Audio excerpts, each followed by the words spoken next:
आज की इस वीडियो में हम पढ़ने जा रहे हैं क्लास 9th की सोशल साइंस बुक से चैप्टर 5 के क्वेश्चन आंसर्स को। First question, how did society and state organise themselves prior to 1000 CE. इस क्वेश्चन में पूछा गया है कि 1000 साल से पहले तक समाज और राज्य किस तरह ऑर्गेनाइज्ड थे, यानी उस समय के लोग कैसे रहते थे, समाज किन किन भागों में बटा हुआ था और राजा अपने राज्य का शासन कैसे चलाते थे। जवाब है कि 1000 साल से पहले समाज का ऑर्गेनाइजेशन फैमिलीज, विलेजेस, ऑक्यूपेशंस और सोशल ग्रुप जैसे वर्ण और जाति पर आधार था। यानी लोग अपने परिवार, गांव और अपने काम के अनुसार समाज में रहते थे। उस समय गांव समाज की सबसे छोटी और सबसे इंपॉर्टेंट यूनिट था। गांव के काम और फैसले लोकल असेंबलीज मिलकर करती थी। राज्यों का विकास राजाओं के अधीन हुआ। राजा मिनिस्टर्स और ऑफिशियल्स यानी मंत्रियों और अधिकारियों की मदद से शासन चलाते थे। बड़े राज्य को अच्छे एडमिनिस्ट्रेशन यानी प्रशासन के लिए प्रोविनेंस, डिस्ट्रिक्ट, विलेजेस में बांटा गया। एथिक्स, धर्म और लोकल सेल्फ गवर्नेंस समाज के में व्यवस्था बनाए रखने के लिए बहुत इंपॉर्टेंट थे। अगला question, how did states and societies emerge and spread to different part of the Indian subcontinent. इस क्वेश्चन में पूछा गया है कि स्टेट्स और सोसाइटीज यानी राज्य और समाजों की शुरुआत कैसे हुई और वे पूरे भारतीय सबकॉन्टिनेंट के अलग अलग जगहों तक कैसे फैले और पहुंचे। जवाब है कि जैसे जैसे एग्रीकल्चर, ट्रेड और सेटलमेंट यानी खेती, व्यापार और बस्तियां बढ़ी, वैसे वैसे नए स्टेट्स बनने लगे। समय के साथ कई पावरफुल किंगडम्स, बड़े एम्पायर्स बन गए, जैसे मौर्य और Gupta empires. Trade routes, ports, rivers और कल्चरल एक्सचेंज ने अलग अलग जगहों को जोड़ा। इससे पॉलिटिकल आइडियाज, रिलीजन, लैंग्वेज और एडमिनिस्ट्रेटिव सिस्टम पूरे इंडियन सबकॉन्टिनेंट में फैल गया। अलग अलग जगहों की लोकल ट्रेडिशंस यानी परंपराएं को भी अपनाकर बड़े पॉलिटिकल सिस्टम का हिस्सा बनाया गया। Question 3, how did the idea of dharma and chakravarti samrat help create unity in governance and promote the idea of Indian subcontinent as one political entity. इस क्वेश्चन में पूछा गया है कि धर्म और चक्रवर्ती सम्राट की सोच ने समाज के मूल्यों और शासन व्यवस्था और पूरे भारतीय सबकॉन्टिनेंट को एक राजनीतिक इकाई, एक राजनीतिक एंटिटी मानने की सोच को कैसे मजबूत बनाया। आंसर है कि धर्म की सोच ने शासकों और लोगों को न्याय, अच्छा व्यवहार और अपने कर्तव्य का पालन करने के लिए प्रेरित किया। चक्रवर्ती सम्राट का अर्थ है एक ऐसा आइडियल यूनिवर्सल रूलर यानी एक ऐसा आदर्श शासक से है जिसका एम पीस बनाए रखना है और अलग अलग जगहों को वन अथॉरिटी यानी एक शासन के अधीन लाना है। इन विचारों ने गुड गवर्नेंस यानी अच्छे शासन को मजबूत किया, पॉलिटिकल यूनिटी यानी राजनीतिक एकता को बढ़ावा दिया और पूरे इंडियन सबकॉन्टिनेंट को एक कनेक्टेड पॉलिटिकल और कल्चरल एंटिटी के रूप में देखने की सोच को मजबूत बनाया। Question 4, how did different social, administrative and occupational groups take shape over time and come together culturally. इस क्वेश्चन में पूछा गया है कि समय के साथ समाज के अलग अलग सोशल ग्रुप, एडमिनिस्ट्रेटिव ग्रुप और ऑक्यूपेशनल ग्रुप्स कैसे बने और बाद में सांस्कृतिक रूप से एक दूसरे से कैसे जुड़े। आंसर है कि समय के साथ समाज और ज़्यादा व्यवस्थित हो गया।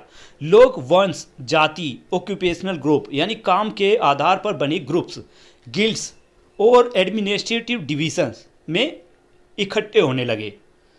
एग्रीकल्चर, ट्रेड, क्राफ्ट और एजुकेशन के विकास से अलग अलग स्पेशलाइज्ड प्रोफेशंस और इंस्टीट्यूशंस बनने लगे। Trade routes, religious movement, literature, festivals और कल्चरल एक्सचेंज की वजह से अलग अलग जगहों के लोग एक दूसरे से मिले और अपने आइडियाज़ को शेयर किया। इसका परिणाम यह हुआ कि अलग अलग कम्युनिटीज विकसित हुए, लेकिन वे सभी कॉमन कल्चरल ट्रेडिशंस और वैल्यूज के माध्यम से एक दूसरे से जुड़े रहे। नेक्स्ट है question and activities. First question, how did political organisation change from the Vedic period to the age of large empire such as the Maurya and the Gupta? Explain the administrative system of the early Indian state. इस question में पूछा गया है कि वैदिक period से लेकर मौर्य और गुप्ता साम्राज्य के समय तक पॉलिटिकल ऑर्गेनाइजेशन में क्या बदलाव आए। साथ ही यह भी बताना है कि प्राचीन भारत के राज्यों की एडमिनिस्ट्रेशन कैसे काम करती थी।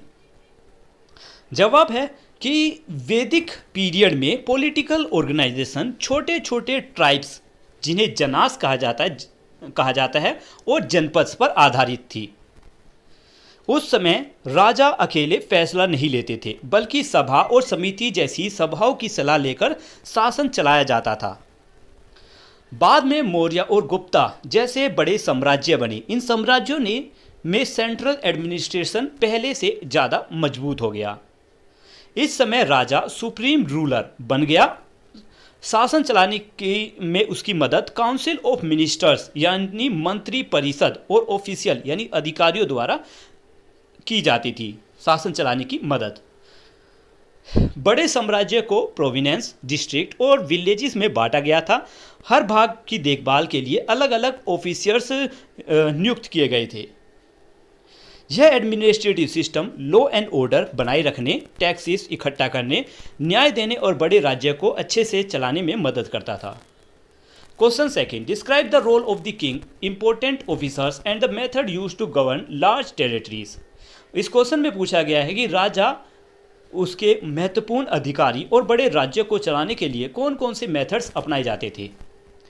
आंसर है कि राजा स्टेट का सबसे बड़ा शासक होता था। उसकी जिम्मेदारी लोगों की प्रोटेक्शन करना, जस्टिस देना, टैक्सेस इकट्ठा करना और पूरे राज्य की वेलफेयर पर ध्यान रखना था। राजा की मदद ministers, provenance governance, district officer, military commander और विलेज हेडमैन ये सभी करते थे। बड़े राज्यों को प्रोविनेंस, डिस्ट्रिक्ट और विलेजेस में बांटकर उनका शासन चलाया जाता था। हर जगह में अधिकारी administration, revenue collection, law and order और जस्टिस की जिम्मेदारी निभाते थे। Question 3, after studying this chapter what do you think were the most important feature of the state and the society in India before 1000 CE? इस question में पूछा गया है कि इस चैप्टर को पढ़ने के बाद आपके अनुसार 1000 साल से पहले तक भारत के राज्य और समाज की सबसे महत्वपूर्ण फीचर्स क्या थी।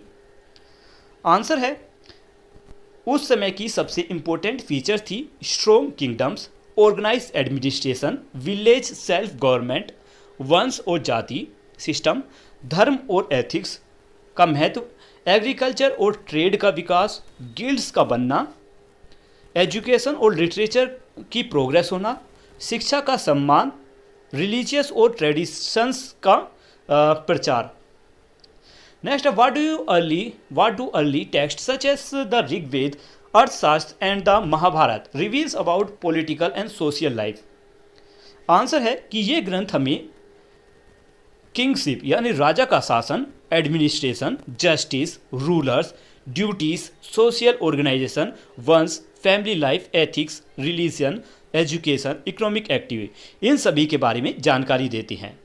इन ग्रंथों से पता चलता है कि शासकों से यानी राजाओं से क्या उम्मीद की जाती थी और वे फेयरली यानी निष्पक्ष रूप से शासन करें और लोगों की प्रोटेक्शन करें और धर्म के सिद्धांतों का पालन करें। Question 5, what can we learn up from early Indian society about varna and the role of women? कि प्राचीन भारतीय समाज से हमें वर्ण व्यवस्था और महिलाओं की भूमिका के बारे में क्या सीख मिलती है? आंसर है कि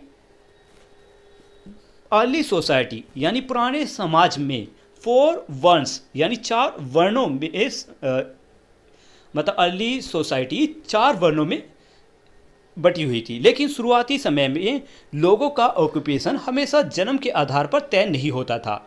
समय के साथ जाति सिस्टम का विकास हुआ और समाज में इसका महत्व बढ़ने लगा। उस समय महिलाएं को समाज के सम्मान प्राप्त था। समाज में सम्मान प्राप्त था। वे एजुकेशन, रिलीजियस रिचुअल्स यानी धार्मिक अनुष्ठान, लिटरेचर और एडमिनिस्ट्रेशन में भी भाग लेती थी। कुछ क्वींस और वुमेन स्कॉलर्स ने सार्वजनिक मतलब पब्लिक जगहों पर बहुत सी चीज़ों का निर्माण भी करवाया। Question 6, explain how assemblies like सभा एंड समिति limited the power of Raja, which modern institutions perform similar function today. इस क्वेश्चन में पूछा गया है कि सभा और समिति जैसी सभाएं राजा की शक्ति को कैसे सीमित रखती थी। साथ ही यह भी बताना है कि आज के समाज में कौन कौन सी इंस्टीट्यूशन यानी संस्थाएं ऐसी काम करती हैं। जवाब है सभा और समिति राजा को एडवाइस देती थी, इम्पोर्टेंट मैटर्स पर चर्चा करती थी और डिसीजन मेकिंग में उनकी मदद करती थी। ये सभाएं राजा को एब्सोल्यूट पावर यानी पूरी और बिना रोक टोक की शक्ति इस्तेमाल करने से रोकती थी, यानी राजा अपनी मर्जी से हर फैसला नहीं ले सकता था। आज के समय में parliament, state legislature, panchayat, municipal body और जुडिशियरी सरकार की शक्तियों पर नजर रखती हैं और यह निश्चित करती हैं कि सरकार अपने काम की अकाउंटेबिलिटी यानी जवाबदेही निभाए, यानी अपने कामों के प्रति अपना जवाब भी दे। Question 7, what do the terms varna and jati refers to in early Indian society? How were they different and what factor may have contributed to the formation of various जाति? इस क्वेश्चन में पूछा गया है कि वर्ण और जाति का क्या अर्थ है, दोनों में क्या अंतर था और अलग अलग जाति बनने के पीछे कौन कौन से कारण थे। वर्ण का मतलब समाज के 4 वर्गों से है, ब्राह्मण, क्षत्रिय, वैश्य, शूद्र। जाति का मतलब समाज के छोटे छोटे ग्रुप्स से है जो ऑक्यूपेशन, रीजन्स, कस्टम्स और कम्युनिटी के आधार पर बने। जहां वर्ण केवल 4 थे, वहीं जाति की संख्या समय के साथ लगातार बढ़ती गई। अलग अलग ऑक्यूपेशन, इंटर मैरिज, माइग्रेशन यानी एक जगह से दूसरी जगह पर जाना, रिलीजियन डिफरेंस और एंडोगेमी यानी अपने ही समूह में विवाह करने की परंपरा जैसे कारणों से अलग अलग जाति बनी। Question 8, why do you think education is in early India emphasise both knowledge and moral values? How might this have benefit society? Question पूछा गया है कि प्राचीन भारत की शिक्षा में नॉलेज और मोरल वैल्यूज दोनों पर जोर क्यों दिया जाता था और इससे समाज को क्या लाभ मिला। जवाब है कि प्राचीन भारत की शिक्षा में नॉलेज और मोरल वैल्यूज दोनों पर इसलिए जोर दिया जाता था ताकि स्टूडेंट्स का गुड कैरेक्टर और इंटेलेक्चुअल एबिलिटी दोनों विकसित हो सके। एजुकेशन के जरिए से स्टूडेंट्स को truthfulness, discipline, self control, respect और रिस्पॉन्सिबिलिटीज़ की शिक्षा दी जाती थी। इससे समाज में ऑनेस्टी, रिस्पॉन्सिबिलिटी, एथिकल नागरिक बनने जिससे समाज शांतिपूर्ण और अच्छी तरह व्यवस्थित बने, इसकी मतलब सीख मिलती थी। नेक्स्ट है, look at the major trade routes of early India. How do you think this routes help people in the exchange of goods, skill, belief and cultural practices? Question में पूछा गया है कि प्राचीन भारत में ट्रेड रूट यानी व्यापारिक मार्ग लोगों के बीच गुड्स, स्किल्स, बिलीफ्स और कल्चरल प्रैक्टिस यानी वस्तुओं,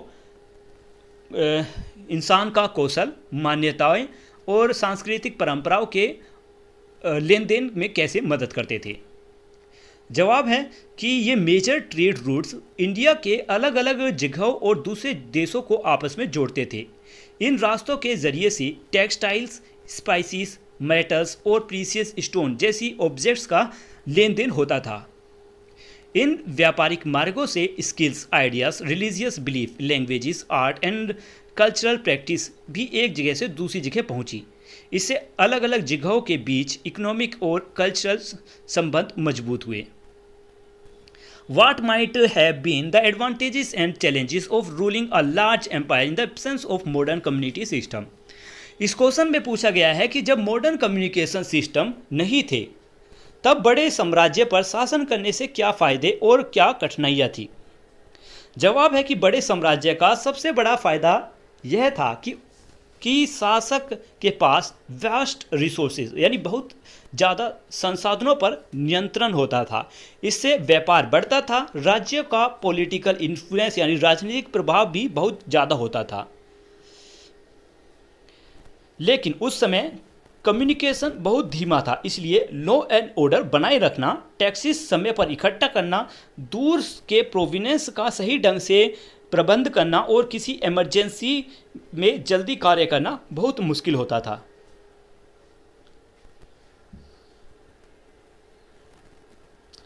next question, many ideas about governance come from text composed by scholars and advisors of the king. What might be some limitation of relying only on such sources? Question पूछा गया है कि governance के बारे में हमें जो जानकारी स्कॉलर्स यानी विद्वानों और राजाओं के सलाहकारों द्वारा लिखे ग्रंथों से मिली है, अगर हम केवल उन्हीं पर भरोसा करें तो उसकी क्या लिमिटेशंस हो सकती हैं। जवाब है कि ऐसे टेक्स्ट यानी ऐसे ग्रंथ ज़्यादातर राजाओं और स्कॉलर्स के विचार बताती हैं। इनमें ऑर्डिनरी पीपल यानी साधारण लोगों के जीवन और उनके अनुभव पूरी तरह नहीं दिखाई देते। इन ग्रंथों में कई बार यह बताया जाता है कि आइडियल सिस्टम यानी एक आदर्श व्यवस्था कैसी होनी चाहिए, लेकिन वास्तव में उस समय क्या हो रहा था उसकी पूरी जानकारी हमेशा नहीं मिलती। इसी कारण इतिहासकार केवल इन ग्रंथों पर निर्भर नहीं रहते, वे इंस्क्रिप्शंस, आर्कियोलॉजिकल एविडेंस और दूसरी लिटरेरी सोर्सेज का भी इस्तेमाल करते हैं ताकि इतिहास की बैलेंस अंडरस्टैंडिंग यानी संतुलित और सही समझ मिल सके।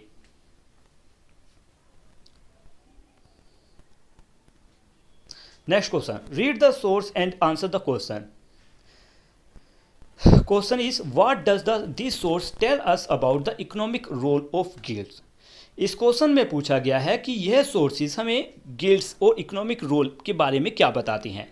जवाब है कि यह सोर्स बताती हैं कि गिल्ड्स केवल व्यापारिक संगठन नहीं थे, बल्कि वे फाइनेंशियल इंस्टीट्यूशन की तरह भी काम करते थे। वे लोगों का मनी डिपॉजिट करते थे, वे लोगों का मनी यानी धन जमा करते थे, उन धन पर इन्वेस्टमेंट करते थे और उस पर इंटरेस्ट देते थे और रिलीजियस तथा चैरिटेबल एक्टिविटीज़ की भी सहायता करते थे। Next, why were guild trusted with money deposits? इस क्वेश्चन में पूछा गया है कि लोग गिल्ड्स पर अपना पैसा जमा करने के लिए क्यों भरोसा क्यों करते थे। जवाब है कि लोग गिल्ड्स पर भरोसा करते थे क्योंकि वे वेल ऑर्गेनाइज थी, फाइनेंशियल स्टेबल थी और लोगों के पास पैसे की रिस्पॉन्सिबिलिटी संभालती थी। वे जमा किए गए पैसे पर फिक्स्ड इंटरेस्ट देती थी और उस धन का सेफ इन्वेस्टमेंट करती थी, इसलिए लोग उन पर विश्वास करते थे। Next, identify the donor and the donees from the given source. इस क्वेश्चन में पूछा गया है कि दिए गए सोर्स में डोनर यानी दान देने वाला कौन था और डोनीस यानी दान प्राप्त करने वाला कौन थे। डोनर, इस सोर्स में के अनुसार डोनर यानी दान देने वाले उस वदाता थे जो राजा नहापान के सन इन लॉ यानी दामाद थे। डोनीस, इस सोर्स के अनुसार डोनीस यानी दान लेने वाले गुफा में रहने वाले संघ के सदस्य थे, यानी दान इन्हीं लोगों को दिया गया था। Next question, let's recall. लिखा है, in previous grades you have read that the name Bharat first appear in the Rigveda. It is used to refers to the Bharata jana और the people who will rule by the family of Bhartas. What does this tell us about how early communities identified themselves and their rulers? इस question में पूछा गया है कि ऋग्वेद में भारत जना नाम का क्या अर्थ है और इससे हमें कैसे पता चलता है कि प्राचीन समय में लोग अपनी पहचान और अपने शासकों के किस आधार पर पहचानते थे। आंसर है कि इससे पता चलता है कि प्राचीन समय में लोगों की पहचान उनके जना यानी जन या कबीले और उन पर शासन करने वाली रूलिंग फैमिली यानी शासक परिवार के आधार पर होती थी। जो लोग भरत क्लैन यानी भरत कुल से जुड़े थे उन्हें भरत जना कहा जाता था, क्योंकि उन पर भरत वंश के शासक करते थे।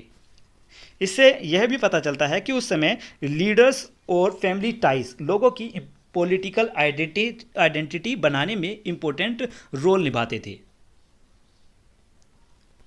Question second, in modern democracies head of government exercise power but are bound for by constitution and parliament.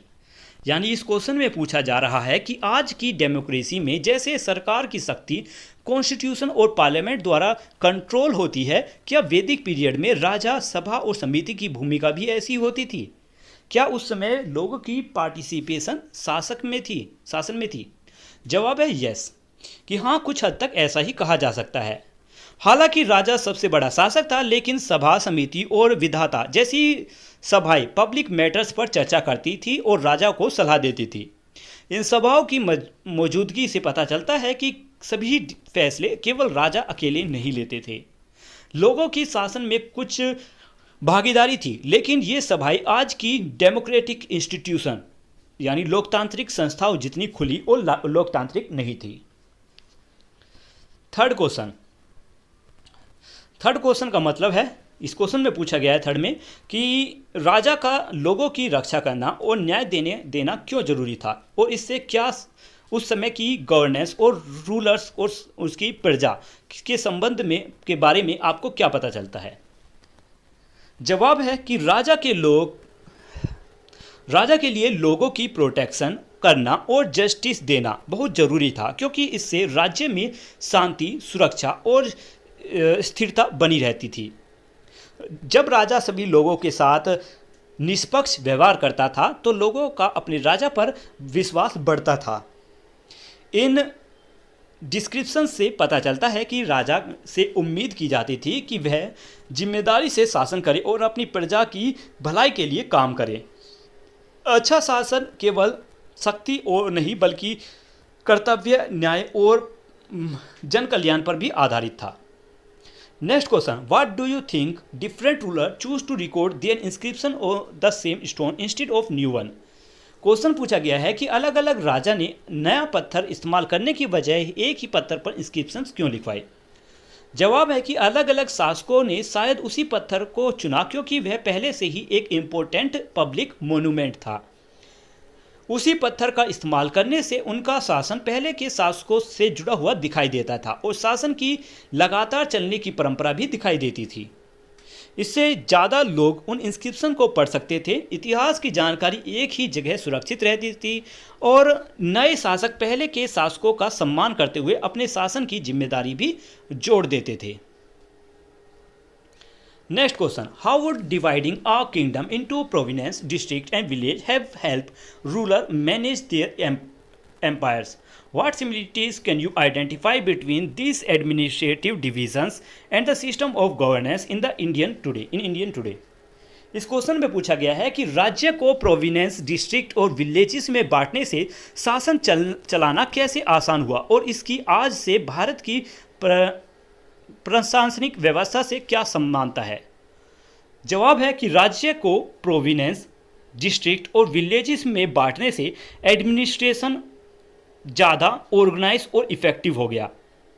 Her level पर ऑफिशियल्स यानी अधिकारी टैक्सेस इकट्ठा करते थे, शांति बनाए रखते थे, ग्रामीण स्तर पर विवाद सुलझाते थे और राजा के आदेशों का पालन करते थे। इस व्यवस्था से राजा बिना हर जगह खुद गए पूरे साम्राज्य पर का शासन आसानी से चला सकता था। आज भी भारत में इसी तरह की एडमिनिस्ट्रेटिव स्ट्रक्चर देखने को मिलती है। आज भारत स्टेट्स, डिस्ट्रिक्ट, तहसील और विलेजेस और म्यूनसिपैलिटीज़ में बटा हुआ है। हर स्तर पर अपने अधिकारी और लोकल अथॉरिटीज़ होती हैं जो पूरे सरकारी सिस्टम के अनुसार अपना काम करती हैं। Next question, why do you think irrigation structures like dams and canals were considered so important that there construction were recorded in inscriptions? मतलब डैम्स और कैनल्स जैसी इरिगेशन स्ट्रक्चर्स इतनी इम्पोर्टेंट क्यों थी कि उनके निर्माण को इंस्क्रिप्शंस में भी लिखा गया? जवाब है डैम्स और कैनल्स बहुत इंपॉर्टेंट थे क्योंकि फार्मिंग पूरी तरह रेगुलर और सफिशिएंट पानी की उपलब्धता पर निर्भर करती थी। इसके निर्माण को इंस्क्रिप्शंस में लिखवाकर शासक यह दिखाना चाहते थे कि उन्होंने पब्लिक वेलफेयर यानी जन कल्याण के लिए काम किया और राज्य की इकोनॉमी को और मजबूत बनाया। 30 स्ट्रक्चर इंक्रीज एग्रीकल्चर प्रोडक्शन, इनसे एग्रीकल्चर प्रोडक्शन बढ़ा। सूखे के समय भी खेती के लिए पानी उपलब्ध रहता था। इससे पूरे राज्य की समृद्धि, प्रोस्पेरिटी यानी समृद्धि और डेवलपमेंट हुआ। इससे पता चलता है कि शासक लोगों की वेल बीइंग के लिए यानी भलाई के लिए काम करते थे। Preserve the rural achievement for future generation to remember, साथ ही इन इंस्क्रिप्शंस के माध्यम से शासक के अच्छे कार्य भविष्य की पीढ़ियों के लिए भी यादगार बन गए। साथ ही ये इंस्क्रिप्शंस के माध्यम से शासक के अच्छे कार्य भविष्य की पीढ़ियों के लिए भी यादगार बन गए। तो आज की ये वीडियो यहीं पर ख़त्म होती है। मिलते हैं अगली वीडियो में एक नए चैप्टर के साथ। तब तक के लिए बाय बाय।